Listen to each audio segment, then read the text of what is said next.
Fernando Quiroz, soy médico especialista en geriatría, certificado por el Consejo Mexicano de Geriatría, trabajo en el Instituto de Seguridad Social del país, también trabajo como médico docente en la Universidad de la ciudad y el día de hoy vamos a ver el tema de las caídas en los adultos mayores. Como objetivos vamos a poner primero la introducción a los antecedentes en los adultos mayores, la importancia de la valoración geriátrica integral en el síndrome de caídas. También vamos a hablar de qué es el síndrome de caídas, cuáles son los factores que contribuyen y al final una breve conclusión del tema. Como introducción vamos a tocar temas epidemiológicos como por ejemplo que a nivel mundial se hizo un censo en el que se contó a nivel mundial 7 millones de personas, de las cuales 11% eran adultos mayores. Eso a nivel mundial. En México, en 1970 se hizo un censo en el cual se demostraba que había 3 millones de habitantes en los cuales eran adultos mayores. Con el pasar del tiempo se ha ido en aumento esta cantidad. En el 2010 se llegó a contar hasta 7 millones de adultos mayores y se espera que en el 2050 sean incluso hasta 30 millones de habitantes. Por eso la importancia de ver estos problemas con repercusión económica en el ámbito social del país. Dicho lo anterior, básicamente tocar el tema de que el envejecimiento, conforme aumenta la edad de una persona, esto lo hace vulnerable a enfermedades, a complicaciones, por lo que la valoración geriátrica, en este caso la valoración de un adulto mayor, es importante por estos problemas. ¿Cuáles son las características de las enfermedades del adulto mayor? Es importante verlo porque a partir de esto se va a tener que estudiar o que estudiar a los adultos mayores. Básicamente esta diapositiva, esta transparencia nos refleja que en un adulto mayor las enfermedades se pueden suplir por incluso presentaciones atípicas o por síndromes geriátricos. Un ejemplo muy común es una persona que tenga una infección en vía urinaria, en vía respiratoria. Un adulto mayor por lo general no va a tener una presentación normal, pudiera tener incluso anorexia, deja de comer, abatimiento funcional, que deja de hacer sus actividades de la vida diaria.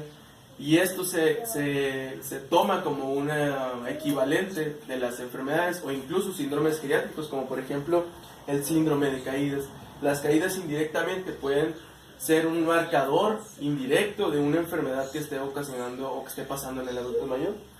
Y pues básicamente los síndromes geriátricos, como definición, es un conjunto de enfermedades o de manifestaciones de las enfermedades o incluso la interacción de los medicamentos utilizados para estas enfermedades que a final de cuentas pueden alterar o pueden afectar las actividades de la vida diaria del adulto mayor. Ese es un síndrome geriátrico. Hay muchos síndromes geriátricos y uno de los que nos vamos a enfocar el día de hoy es el síndrome de caídas. Esto era lo que estábamos mencionando hace unos instantes. La valoración geriátrica integral es un método para poder multidisciplinario en el que vamos a poder establecer los problemas que tenga una persona, el tratamiento que se va a utilizar, la rehabilitación que se puede utilizar. Obviamente todo esto con un enfoque biológico, psicológico y social, que es de lo que se encarga la geriatría.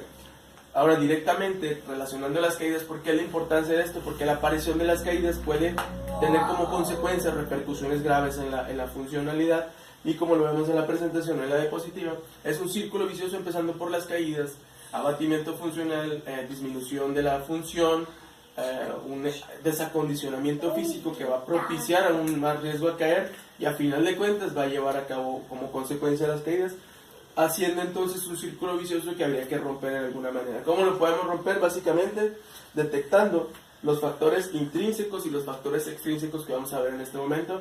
La definición como tal de caídas es una caída en un año, en el lapso de un año, y la OMS la define como consecuencia de cualquier acontecimiento que precipite al paciente contra el suelo en contra de su voluntad.